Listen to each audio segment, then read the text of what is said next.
بسم اللہ الرحمن الرحیم۔ شروع اللہ رب العزت کے بابرکت نام سے جو بڑا مہربان نہایت رحم کرنے والا ہے۔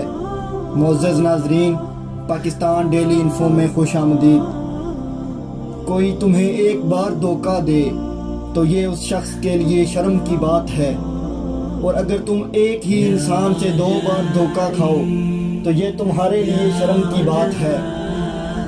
زیادہ بولنے والے انسانوں سے اکثر گلہ کیا جاتا ہے کہ آپ بہت بولتے ہیں، لیکن اگر کسی سبب انہیں چپ لگ جائے تو ان کے لیے دوبارہ بولنا مشکل ہو جاتا ہے۔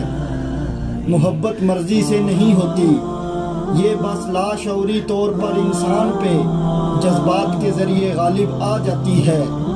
کسی کو اس کے رزق کی مانند مل جاتی ہے اور کسی کے لیے ایک خواب بن کر رہ جاتی ہے۔ 2 اصول آپ کی شخصیت میں نمایاں ہونے چاہیے۔ اپنی عزت نفس کو ہمیشہ ترجیح دیں اور ہمیشہ باوقار طریقے سے زندگی گزاریں۔ دوسروں کی عزت نفس کا ہمیشہ خیال رکھیں۔ زندگی کے ہاتھ نہیں ہوتے، لیکن بعض اوقات تلخ تجربات کی صورت میں ایسا تھپڑ رسید کرتی ہے کہ ساری عمر چہرے سے نشان نہیں جاتے۔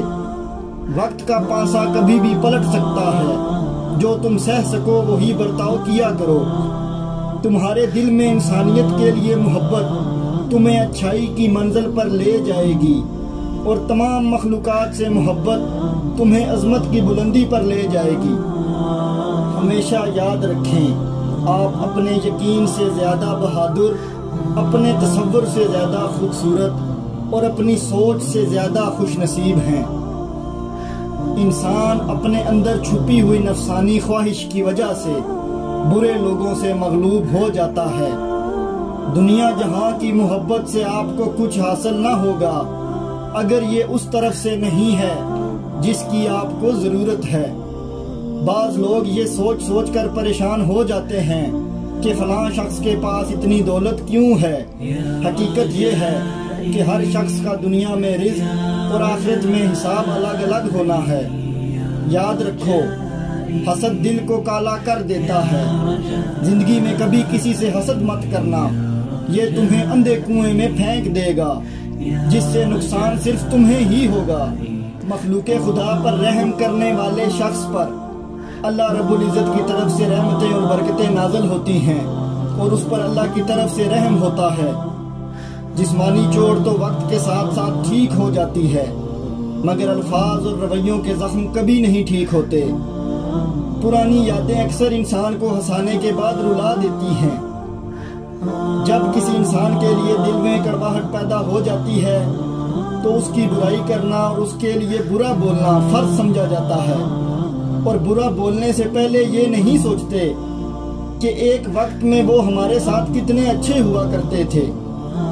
ان لوگوں کو نظر انداز کریں جو آپ کو آگے بڑھنے سے روکتے ہیں اور آپ پر بوجھ بننے لگتے ہیں اور اداسی کا باعث بھی بنتے ہیں۔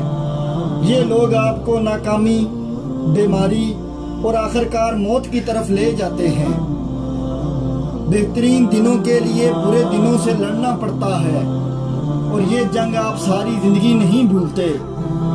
جو لوگوں کے سامنے کی جائے وہ نصیحت نہیں، رسوائی ہوتی ہے۔ بھری ہوئی جیب سے دنیا کا پتہ چلتا ہے اور خالی جیب سے اپنوں کا۔ جب محبت اور نفرت ایک ہی شخص سے ہو جائے تو اس سے نظر انداز کرنا مشکل ہو جاتا ہے۔ یقین مانیں، صبر کی زبان اتنی طاقتور ہوتی ہے کہ ستانے والے کی بنیادیں ہلا کر رکھ دیتی ہے۔ کسی کا دل دکھانے سے پہلے سوچ لینا کہ بندے سے کی گئی زیادتی اور ظلم کی معافی بھی بندے سے ہی ملے گی، خدا سے نہیں۔ اس شخص سے ضرور معافی مانگیں جسے آپ چاہتے ہوں۔ اس شخص کو مت چھوڑیں جو آپ کو چاہتا ہو۔ اپنے معاملات میں اس شخص سے کچھ مت چھپائیں جو آپ پر اعتبار کرتا ہو۔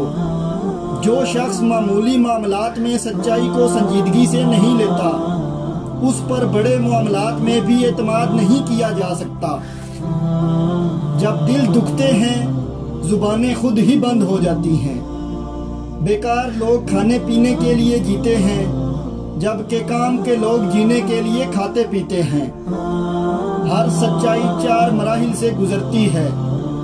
پہلے اس کا مذاق اڑایا جاتا ہے، پھر اس کی مخالفت کی جاتی ہے، پھر اسے دبانے کی کوشش کی جاتی ہے، اور پھر اسے آخری مرحلے میں حقیقت کے طور پر تسلیم کر لیا جاتا ہے، کیونکہ سچائی ایک نہ ایک دن منظر عام پر آ جایا کرتی ہے۔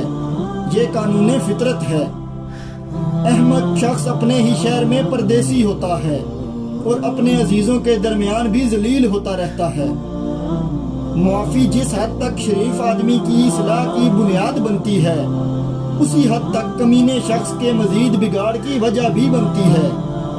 اگر رشتوں کی جڑیں مضبوط ہوں تو فاصلوں سے کوئی فرق نہیں پڑتا۔ مجبوریاں رات دیر تک جگا کر رکھتی ہیں اور ذمہ داریاں صبح جلدی اٹھا دیتی ہیں۔ گلے، شکوے اور احتجاج بھی ان کے سامنے کرنا چاہیے جو آپ کا مان رکھنا جانتے ہوں۔ گھر میں والدین یا دونوں میں سے کسی ایک کو چھوڑ کر اگر ہم کسی گدی نشین سے دعا لینے جاتے ہیں تو یہ جہالت کی انتہا اور بدقسمتی کی بات ہے۔ زندگی کا فلسفہ بہت سادہ ہے۔ اگر آپ خوش رہنا چاہتے ہیں تو یہ مت سوچیں کہ لوگ کیا کہیں گے، بلکہ وہ کریں جو آپ کو اچھا لگتا ہے۔ رضائے الہی کو اپنا نصب العین بنا لیں۔ آپ چاہے کتنے ہی اچھے ہوں، چھوڑ جانے والے جب فیصلہ کر لیں تو متبادل مل ہی جایا کرتے ہیں۔ کچھ لوگ آپ کے بارے میں بھول جاتے ہیں جب تک آپ سے متعلق ان کا کوئی مفاد وابستہ نہ ہو جائے۔ رشتوں کو رب تعالیٰ کی طرف سے دی گئی ایک ذمہ داری سمجھ کر نبھائیں۔ یقین جانیں ایسا کرنے سے نہ صرف آپ کے گھر میں خیر و برکت ہوگی، بلکہ آپ جب پرسکون حالت میں گھر سے باہر قدم رکھیں گے تو آپ لوگوں کے لیے باعث خیر ہوں گے۔